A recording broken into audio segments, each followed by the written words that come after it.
right, thank you for staying with Daybreak. Let's start that discussion right now. Ruto in 1 year. My guest already with me in studio. Kevin Osido is here, Executive Director, County Governance Watch. Thank you very much for making time.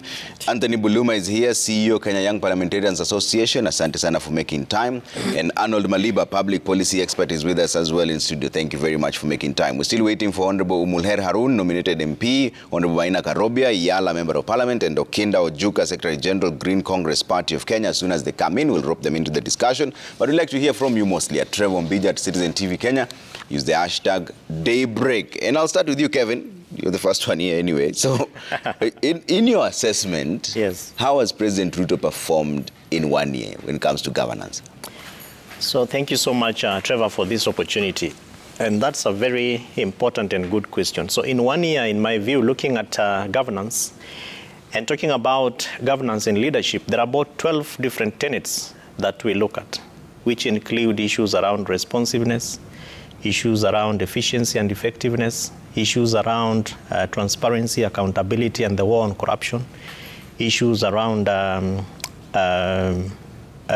rule of law, and the fact that the concerns around government, citizens, and particularly the context, so that the context therefore informs both the global arena and also the local arena. So in 1 year, and of course those are just but 5 that I've mentioned, including others. So in 1 year, I think that the President William Ruto has done well globally and not so quite well locally. In terms of, one, having given Kenya a very good name externally. So I believe that people in the global arena, in the global context, consider Kenya as one of those very big movers and shakers in Africa.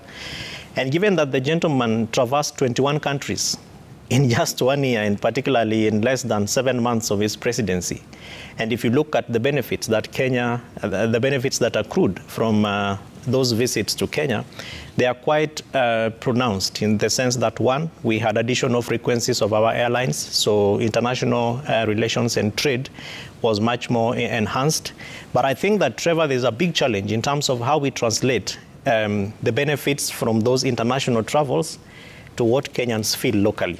But let me leave that at that. So the second issue that my co-panelists can also come in is the second tenet is responsiveness.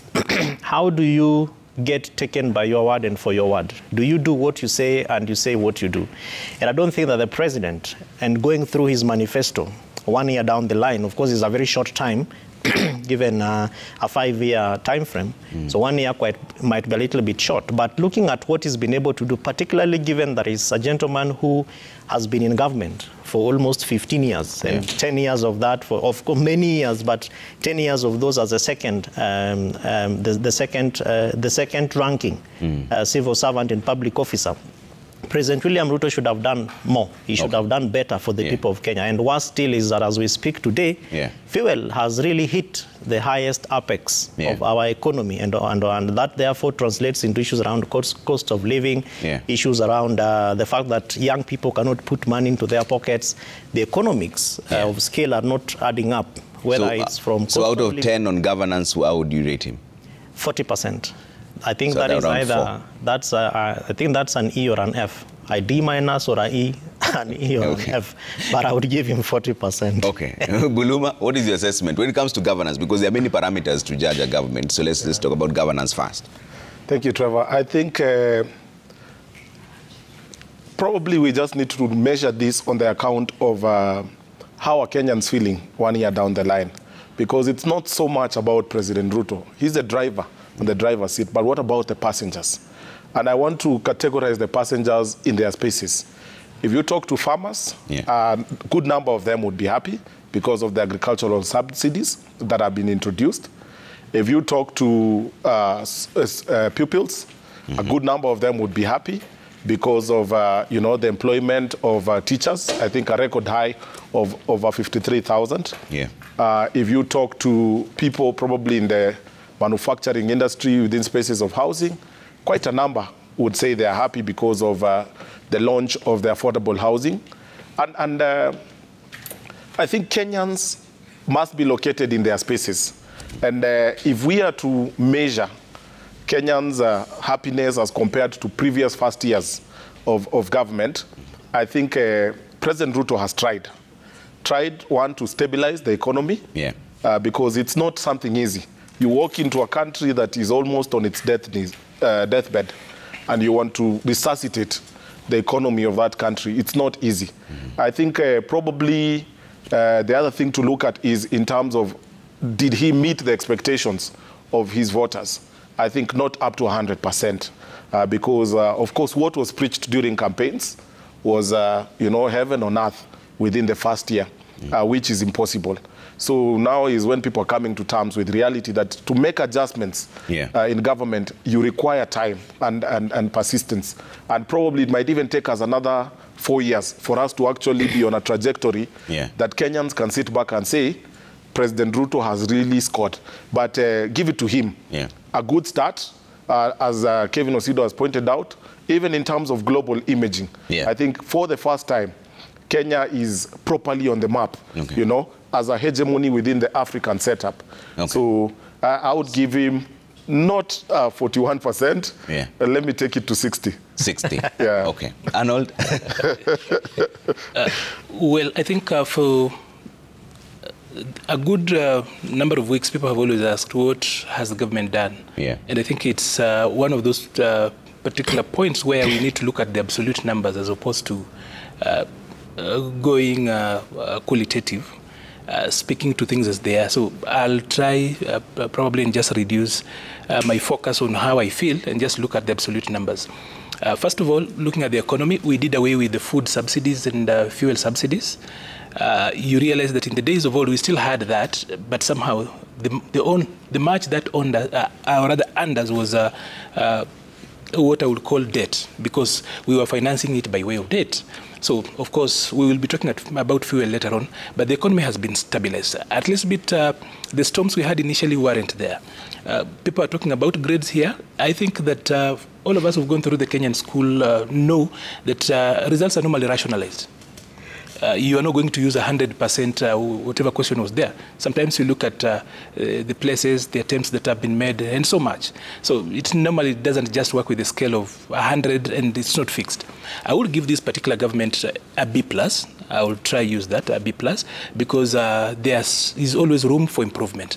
But on the economy, there's been an attempt at stabilization. Well done. 2 promises kept. You remember we spoke about giving the police control of their own money. That was done. Number 3, we can actually look at the judiciary. There was a promise, 4 billion shillings actually added into, as in, we're talking about the promises they made and what they've done. 4 billion shillings more to the judiciary. It's still not enough, but at least an attempt towards that particular end. Look at the health budget. Tripled, not tripled, doubled from 15 billion shillings to 30 billion shillings. It's still not enough, but all of us here are old enough to know that resources are not from any bottomless pit. Buluma spoke about farmers. Out there, the truth is that there's too much testimony out there, and I think even the media cannot catch up with all the testimonies that are coming. People who never had serious harvest on their farms are now seeing it. Of course, we've had a challenge in the distribution of fertilizers, but we did about 3.5 million bags of fertilizer. Last year, we harvested 32 million bags of maize. This year, we expect 44 million bags of maize. That is quite a leap. Other aspects that I will look at, you're looking at education, for example. The JSS, initially it had a budget of 15 billion shillings. It now has got 25 billion shillings to it. We've moved to domicile the JSS within secondary schools and doing that transition. You remember there was a hesitation on how do we move on with this particular new system. So, and something that has never happened in this country, for the first time, we've actually had 56,000 teachers in one go. Quite huge. Still not enough, but we are going somewhere. And of course, talking about the flour, the other day there was drama here about where do you get cheap flour or where don't you get that? But let's get it clear. 20% of Kenyans are the only people who use sifted maize, the ones that is in packets. 80% of the other people who do ugali actually use it locally processed within posho mills. Last year in September, you can check and you will run that. Flour was averaging about 230. Today, a gorogoro flour in my village in Matungu, you will actually get it at 90 bob. When my mother would buy the same at 150. I'm talking about now the local. And this sounds like a very familiar conversation. It's quite familiar. For me, and by the way, Trevor, it's time we actually also became very serious with how we look at the Kenyan nation. We've really Luyanized Kenya. Because if you look at the coat of arms, there is a cockerel there, kuna jogo hapo. Then when we're talking about the cost of living, we always talk about ugali. Yet it's my people in the far west who do a lot of that. So there are other aspects, of course, but doing quite well. Yeah. So for me, I think I would give government generally about a B+. There's still room to actually improve, looking at the circumstances. Because again, even when speaking about governance, you have got a resurgent opposition that does nothing other than just to oppose. Not necessarily to make governance better, but for purposes as in of the end of opposing is just opposing. So we've really done well. If they have done 1 year without collapsing into a handshake, especially with Raila, who's freely and roaming around. We'll talk about the politics of it all in just a bit. But let me bring in Honorable Maina Karobi is now joining us, Yala, Member of Parliament. How would you assess the President's performance 1 year down the line? It's also important to mention that we had invited Honorable Umulher Harun, nominated Member of Parliament from the Azimio side, and also Okinda Ojuka, Secretary General, Green Congress Party of Kenya. We're still waiting for them. If they show up, fine. If they don't, we'll see how this goes. So what is your assessment? Yes, thank you, Trevor, for hosting me. Remember the last time I was supposed to attend your show? Yes. There was a lot of drama, but thank God that we are here now. Yes. In terms of performance of this government, I must say that for the first time we have a government that is accountable to people, that is answerable to the people. And that's why you find the president has actually been having development tours across the country. That means that he is available to listen to the people. He is available to be held accountable by the people based on the promises that he gave during the election period, and also based on the scorecard so far, 1 year into his government. Let me say that for me, I'm satisfied with the performance of the government. I will give them a clean A in terms of delivery of services and in terms of delivery of the promises. Of course, nobody is perfect, even in our own homes. There are always room of improvement. But let me say that the government that we have of His Excellency William Samoei Ruto has tried to deliver on the promises. First of all, during the campaign time, we had 320 government services on the online platform. So far, we have 5,000 government services on the government portal. And that's a promise that is actually on the Kenya Kwanza manifesto. So that tells you that we have killed or we have reduced the cost of travel to government offices. We have reduced the time consumed lining up to access government services. Let me say that that is actually a key deliverable in this government because it saves time and it saves cost that we have used to access these government services. The other thing is on the issues of health. We have already enlisted 100,000 community health promoters, and this is going to be rolled up so that they can help in terms of access to affordable health care at the grassroots level. In terms of education, I think Arnold has done justice. But I have to say that a third of our national budget is committed to the education sector. That tells you that the priority of this government is not only to fix the present, but also into the future. Because when you invest into the education, you're actually investing into the future. So a third of our national budget is dedicated to the education sector. When you come to the issues of police, remember one of the key promises of the president was that we are going to have a more independent police service. Because in the previous administration, we had more or less a police force. But now we have an independent accounting officer in the police service, and the police service have an independent budget. More to that, in terms of the judiciary, we have seen they have been allocated an additional 4 billion to help in terms of the operationalization and delivery of services at the judiciary.